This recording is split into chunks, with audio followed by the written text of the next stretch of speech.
Hi, my young readers, and welcome back to the channel. And if you're new, welcome.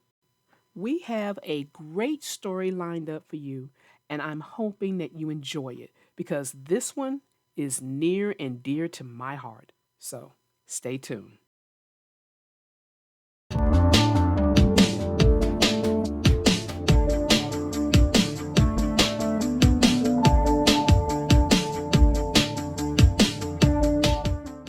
The name of this story is called Try It, You'll Like It by Mark Brown. Presenting my lima bean luau loaf, announced Dad. I'm practicing for the Elmwood City Summer Luau next week. It smells funny, said DW. Your father worked hard on this, said Mom. Take a little taste. Arthur was smart to go to Buster's for dinner, replied DW. I bet they're having hot dogs. You can have hot dogs any old day, said Dad. Come on, DW. Maybe you'll like it. DW pushed her plate away. The next day, Mom and Grandma Thora took DW with them for a hula lesson. I call this the Waikiki Wiggle, said the hula teacher. This is fun, said Grandma Thora. Come on, DW, you can learn the hula with us, said Mom. Give it a try. No, said DW, I'll look silly. The morning of the luau, Arthur and DW went to pick up the leis. Try it on, said the florist. No thanks, said DW. If you don't try new things, said Arthur, you'll miss a lot of fun. I have plenty of fun, said DW. When they got home, Mom and Dad were busy getting things ready. I think Arthur and DW need to wear these, said Grandma Thora. I'm not wearing that, said DW. I'll look like a pineapple. Yellow would be lovely on you, said Grandma Thora. No, said DW. I only wear pink or purple. Arthur's friends were already at the park. Love your t-shirt, Francine, said Muffy. Very fashionable. I like yours too, said Francine. Hey, great color, Buster. Thanks, said Buster. Wow, Arthur, cool shirt. Where's your Hawaiian shirt, DW? asked Francine. DW looked down at her plain pink t-shirt. She didn't know what to say. Isn't that little girl too adorable? said Muffy. Great t-shirt, said Francine. DW went to find Grandma Thora. I think I'll try that shirt on, said DW. I brought it along just in case. When DW looked at herself in the ladies' room mirror, she couldn't believe her eyes. I don't look like a pineapple, she exclaimed. I look like a sunflower. You look great, said Francine. Put this on, and you're ready. DW went to find Arthur. I still don't like yellow, she announced. You don't? said Arthur. No, said DW. I love it.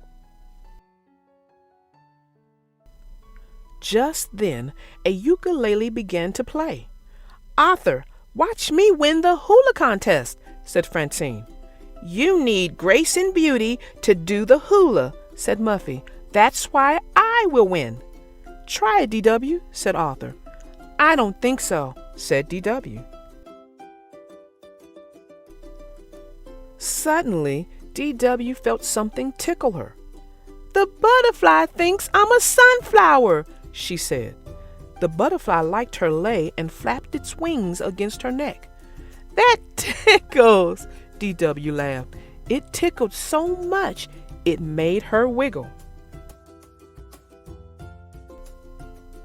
DW wiggled and twirled. I thought she didn't want to dance, said Grandma Thora. I guess she changed her mind, said Mom. Look at DW go, said Arthur. We have a hula contest winner, said the judge. Would the young lady in the yellow Hawaiian shirt please come up and accept her prize? Who, me? Said D.W. Cool dancing, said Francine.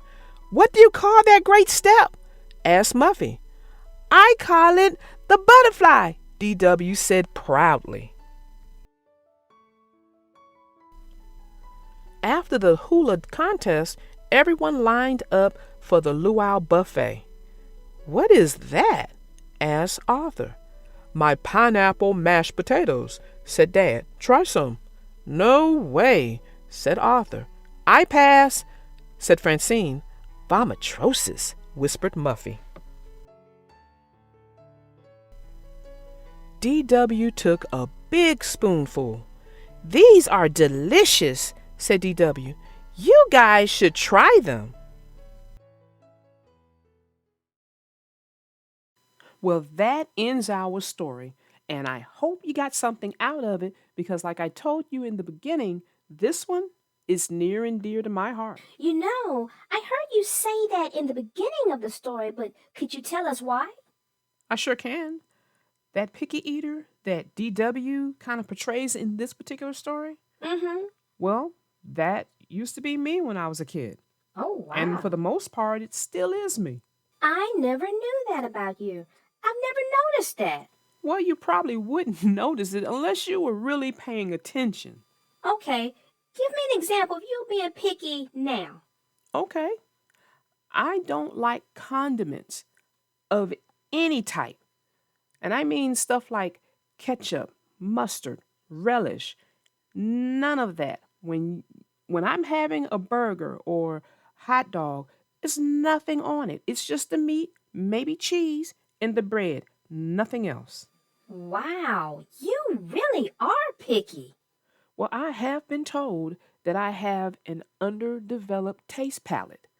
Well, like I said, I just never noticed that before about you.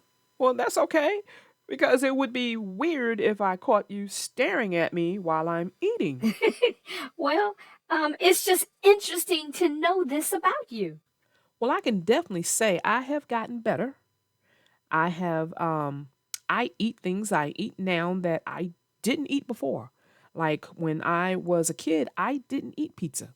I just never did that. But I eat pizza now like it's nobody business. Also, when I cook, I use seasonings now that I didn't when I was younger. I didn't do black pepper. I didn't do garlic powder. Those kind of seasonings I didn't do because my taste buds rejected it. And you see, that is what's blowing my mind because I've tasted your food and it tastes so good. It's got so much flavor. I would have never guessed this about you in a million years. And see, that might be what DW is going through when she don't want to try the things that her dad cooked. And her dad looks like he's what I would dub an extreme cooker because he cooks things a little bit off the beaten path, if you will. It's not bland for someone like DW, someone like I was. Bland food is the best food for an underdeveloped palate. I get that because I didn't have that issue at all. I have and always had a highly developed taste palate, I guess, because I ate everything that was put in front of me. But then also, my mother, she was the kind of mother that if she puts it in front of you, you were going to eat it. I can imagine. And you know what else I was starting to get with DW through this story was I was starting to get that grouchy smurf kind of vibe from her. Because everything she didn't like, for some reason or another, she didn't like this or she didn't like that. And she just was starting to feel like Grouchy Smurf who hated everything. Oh, I remember Grouchy Smurf. You're taking me back on that one, but I remember that. And you know what? DW may outgrow all of it. She may outgrow her underdeveloped taste buds. She may outgrow her grouchiness. You never know. Well, one can hope. Little darling, it's that time. I have got to get out of here, and I hope to see you guys in the next video. Until then, bye! Well, I hope you young readers did get something out of this story.